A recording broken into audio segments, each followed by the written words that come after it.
Bonjour. De quoi est fait le monde? Petite histoire d'une grande question. Épisode 1. Les premières lumières. Alors vous savez que dans cette série de vidéos, nous allons essayer de prendre les choses à leur début pour aller jusqu'à vers la science moderne. Donc dans cette vidéo, on va essayer de savoir à quel moment commence la science. En théorie, on devrait démarrer à partir d'une définition précise de ce qu'est la science pour pouvoir identifier ses débuts. Alors, il s'agit là d'une question philosophique. Hein. Qu'est-ce qui caractérise précisément la science? Et les débats à ce sujet ne sont pas clos, et ça nous entraînerait beaucoup trop loin, et on ne va pas être entraîné là-dedans. On va avoir une approche beaucoup plus modeste. On va essayer de faire tout simplement du cas par cas. Donc, par exemple, si je m'intéresse, disons, à l'invention de la roue, qui a eu lieu en 3500 avant Jésus-Christ en Mésopotamie, eh bien, à ce sujet, je pourrais dire clairement qu'il s'agit d'une technologie qui a dû être mise au point probablement par essai et erreur, sans avoir aucune théorie derrière. Donc, on dira, et je pense que personne ne le contestera, qu'il ne s'agit pas de science. Alors, on va procéder de la sorte, en remontant vers le présent, et on arrive en 3300 avant notre ère à l'invention de l'écriture, qui va bien sûr séparer ce qui est du domaine de l'histoire et ce qui est du domaine de la préhistoire. Donc comme on parle d'histoire des sciences, on n'aura de toute façon pas à se préoccuper de ce qui se passe avant l'invention de l'écriture. Donc qui s'est produite, cette invention de l'écriture, à peu près simultanément en Égypte et en Mésopotamie. On va donc naturellement se tourner vers ces deux grandes civilisations pour se demander si elles ont développé la science. Alors commençons par le cas de l'Égypte. Dans ce cas, on a trouvé un certain nombre de papyrus, comme ici à gauche le papyrus Rhind, du nom de son découvreur, qui était un Écossais, je crois, et qui date d'environ 1550 ans avant notre ère. Alors dans ce papyrus, où on peut voir ici quelques schémas qui représentent des triangles, on a un certain nombre d'activités géométriques et dans d'autres papyrus de ce type, on a également trouvé des calculs de longueur, d'air, de volume, de masse, des divisions et des multiplications de fractions. Et on peut s'apercevoir que les Égyptiens utilisaient par exemple des formules approchées pour le périmètre d'un cercle. Ils disaient que le périmètre d'un cercle, c'est son diamètre multiplié par la fraction 256 sur 81, ce qui revient à faire l'approximation du nombre pi par le nombre 256 sur 81. Alors là, la remarque intéressante à faire, c'est qu'il n'avait apparemment pas conscience qu'il s'agissait d'une approximation. En tout cas, dans les papyrus, on fait comme si le rapport entre la circonférence du cercle et le diamètre était exactement ce nombre 256 sur 81. On peut également remarquer que dans ces papyrus mathématiques, on trouve pas ou très peu de méthodes générales. Si on prend l'exemple des équations du premier degré, on trouvera des équations qu'on écrirait avec les notations modernes, mettons 2x plus 7 égale 15, et on aura une certaine méthode de résolution. Mais on trouvera une autre équation qui pourrait s'écrire 3x moins x plus 7 égale 15, qui est en fait la même équation, et on va obtenir le résultat peut-être à l'aide d'une autre méthode. Et ainsi de suite, on aura des méthodes différentes pour chaque manière de présenter le problème. Il n'y a pas a priori de méthode générale de résolution des équations du premier degré dans les mathématiques égyptiennes. Donc on voit qu'il s'agit de mathématiques qui sont ancrées dans le concret, puisque les calculs d'air, de longueur, etc., sont toujours liés à des problèmes concrets, comme calculer la surface d'un champ, par exemple. Un champ qui aurait été recouvert par la crue du Nil, et il faudrait attribuer à son propriétaire un champ qui aurait la même surface, après la crue, et qui s'intéresse à des cas particuliers. Mais il s'agit quand même de mathématiques. On ne voit d'ailleurs pas comment on pourrait les appeler autrement. Même si ces activités ne ressemblent pas beaucoup à nos mathématiques modernes, parce que, par exemple, elles ne contiennent pas de preuves, de démonstrations, de déduction logique, ou de même de méthodes vraiment générales. Il s'agit tout de même de mathématiques. Et tournons-nous maintenant vers l'autre grande civilisation de cette époque, qui est la civilisation mésopotamienne. Alors, commençons par rappeler ce dont on parle. Donc la Mésopotamie, vous le savez sûrement, un mot grec qui signifie entre les fleuves. Donc les fleuves dont il s'agit, c'est le Tigre au nord ici et l'Euphrate un peu plus au sud. Donc la Mésopotamie est la civilisation qui s'est épanouie entre ces deux fleuves et, à vrai dire, un peu au-delà. Alors ici, vous avez les frontières des États modernes, hein, bien sûr, l'Irak, la Syrie n'existaient pas à l'époque, et ça vous permet de situer plus facilement ces régions. Alors c'est une civilisation qui a débuté vers le sud, aux environs de la ville actuelle de Bassora, et qui ensuite est remontée vers le nord, enfin, disons que les zones, les villes d'influence, les villes principales, les villes les plus puissantes, étaient au départ au sud, et puis après elle s'est remontée vers le nord. Alors on va parler de civilisation sumérienne au départ, puis ensuite babylonienne, puis assyrienne. En fait, tout cela, tous ces mots correspondent à des situations politiques différentes, à des dynasties différentes, mais c'est la même civilisation fondamentalement. La langue a évolué. Au départ, donc c'était le sumérien, qui est une langue d'ailleurs qui n'est reliée à aucune langue actuelle, qui était parlée donc vers le sud de cette zone. Et par contre, vers le nord, on parlait une autre langue qui était, elle, d'origine sémitique.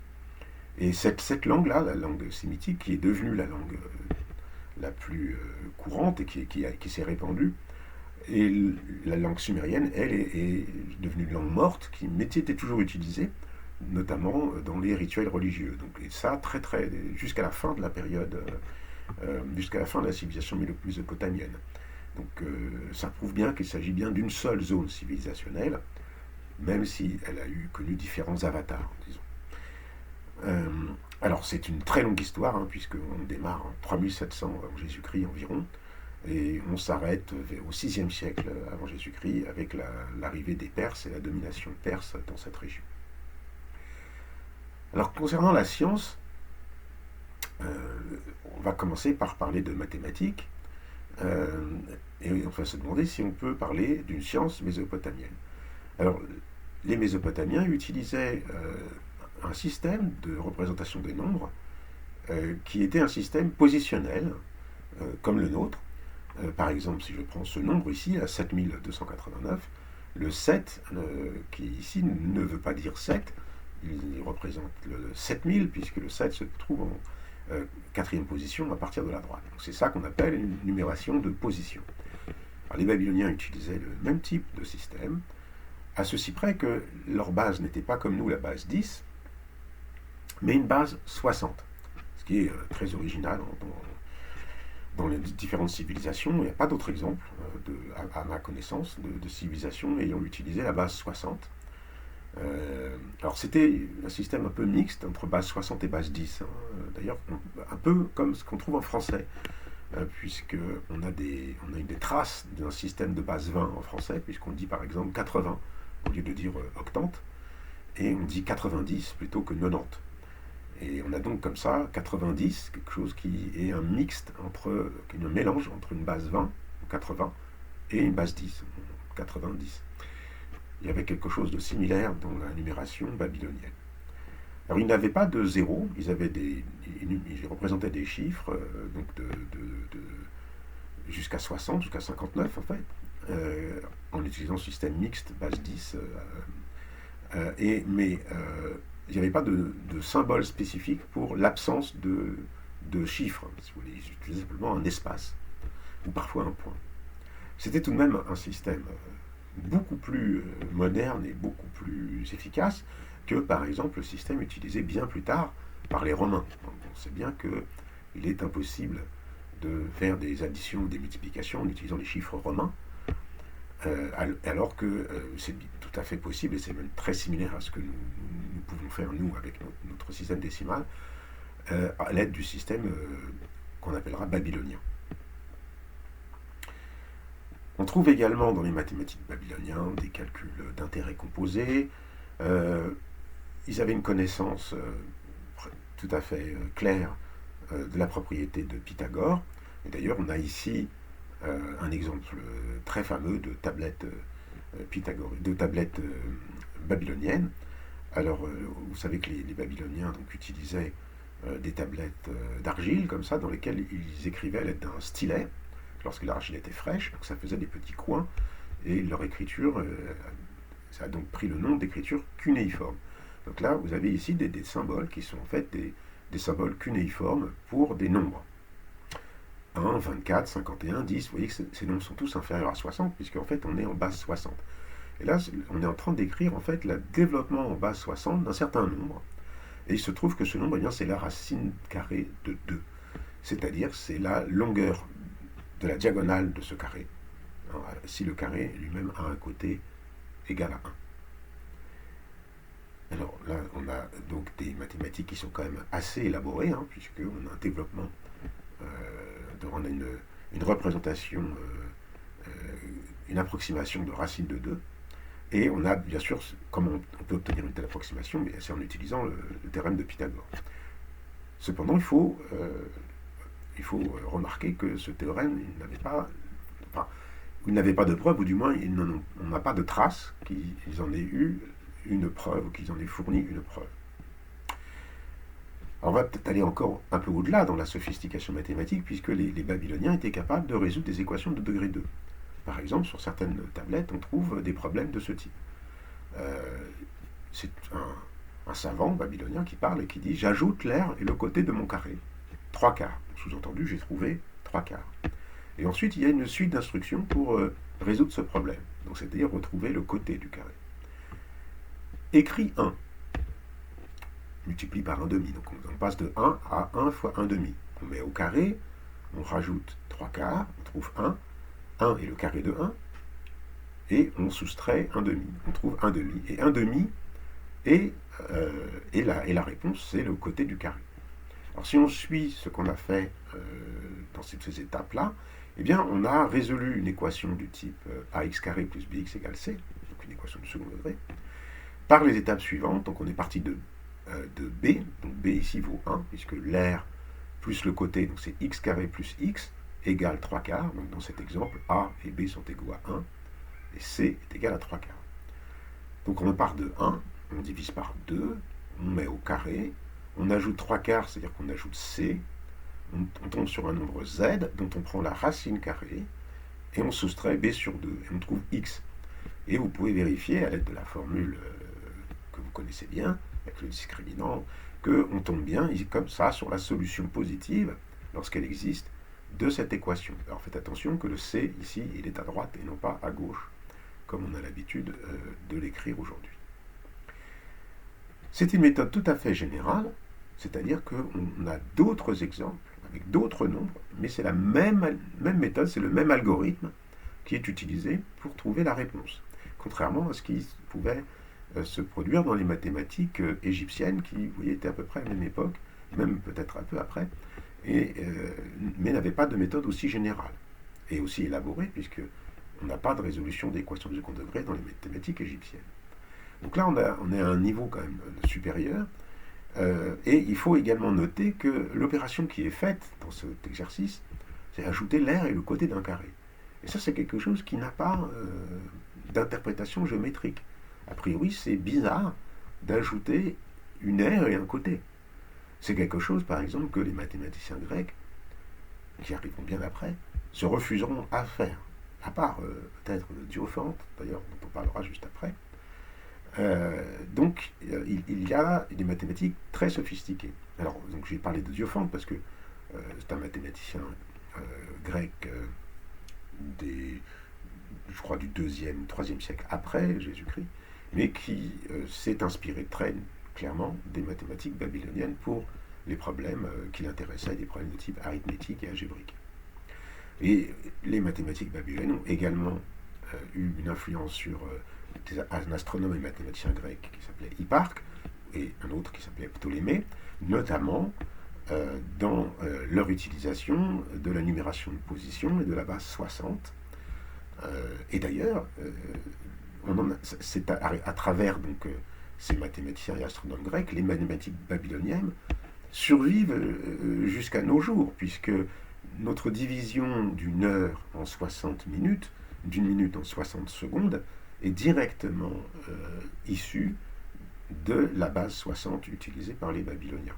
Et il en va de même pour les degrés, les mesures d'angle, que l'on divise également en 60 minutes et chaque minute en 60 secondes. Cela est directement issu des mathématiques babyloniennes. Donc on a des mathématiques qui non seulement sont assez élaborées, mais en plus qui ont eu une descendance et qui même se trouvent encore présentes de nos jours. Donc je crois qu'on peut sans aucune contestation possible faire commencer l'histoire des mathématiques en Mésopotamie. Donc si on parle de sciences mathématiques, l'histoire va commencer en Mésopotamie. Même si bien sûr il y a d'autres ingrédients des mathématiques qui ne sont pas encore présents, comme notamment la notion, et c'est très important de le souligner, la notion de déduction et de preuve. Mais qu'en est-il des autres sciences? Alors, tournons-nous vers l'astronomie.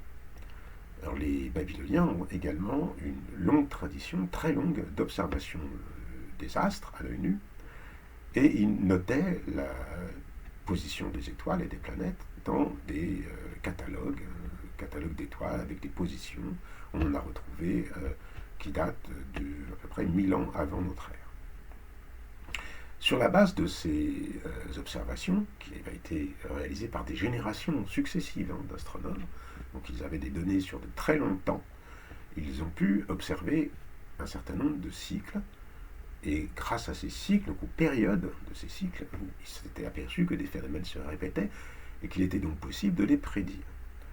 Donc ces prédictions basées sur des cycles, on en trouve déjà vers 700 avant notre ère. Parfois ces cycles étaient très longs et parfois ces cycles étaient obtenus non pas directement, mais en composant différents cycles. Par exemple, si vous avez un phénomène qui se répète tous les 7 ans et un phénomène qui se répète tous les 12 ans, eh bien vous aurez 7 fois 12 égale 84. Vous savez que tous les 84 ans, eh bien, ces deux phénomènes vont se répéter ensemble. Et vous n'avez pas besoin d'attendre 84 ans pour en être sûr. Donc grâce à ce type de méthode, ils pouvaient obtenir des prédictions allant sur des dizaines d'années. Alors il faut également souligner que l'astronomie à l'époque, et encore pendant très longtemps, pendant des siècles, voire même des millénaires, n'était pas séparée de l'astrologie. À vrai dire, l'astrologie était le domaine d'application principal de l'astronomie. L'astronomie, aujourd'hui, est une science qu'on admire pour tout ce qu'elle nous apprend sur la position de l'humanité dans l'univers, mais elle n'a pas d'application pratique, ou très peu. À l'époque, c'est un peu l'inverse, c'est-à-dire qu'il y a une application pratique qui est jugée extrêmement importante, c'est la production de présages astrologiques. On en a retrouvé un tel recension de présages s'appelle l'Enuma Ani Enlil et date de 700 avant notre ère. Alors on a constaté que entre 750 et 600, entre moins 750 et moins 600, les prédictions qui étaient produites par les astronomes babyloniens devenaient de plus en plus précises et en utilisant des méthodes de plus en plus élaborées. Typiquement, leur méthode était la suivante, c'est-à-dire qu'ils s'étaient rendus compte qu'il y avait un phénomène périodique, mais il ne revenait pas, par exemple la position d'une planète, disons Vénus, mais Vénus ne revenait pas exactement à l'endroit prévu, au bout du cycle. Elle était un petit peu en avance ou un petit peu en retard, elle était un petit peu plus loin, un petit peu plus près de telle ou telle position dans le ciel.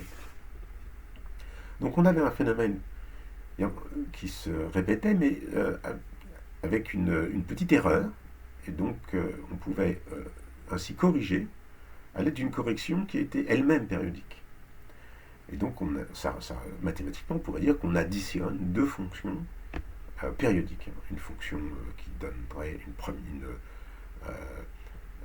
donnerait, disons, le comportement moyen, plus une petite correction périodique. Typiquement, les fonctions qui étaient utilisées, bien sûr, le langage des fonctions n'existait pas, hein, mais si on utilise des termes modernes, c'est des fonctions affines par morceaux, des fonctions en zigzag. Alors qu'aujourd'hui, on utiliserait plutôt des fonctions sinusoïdales.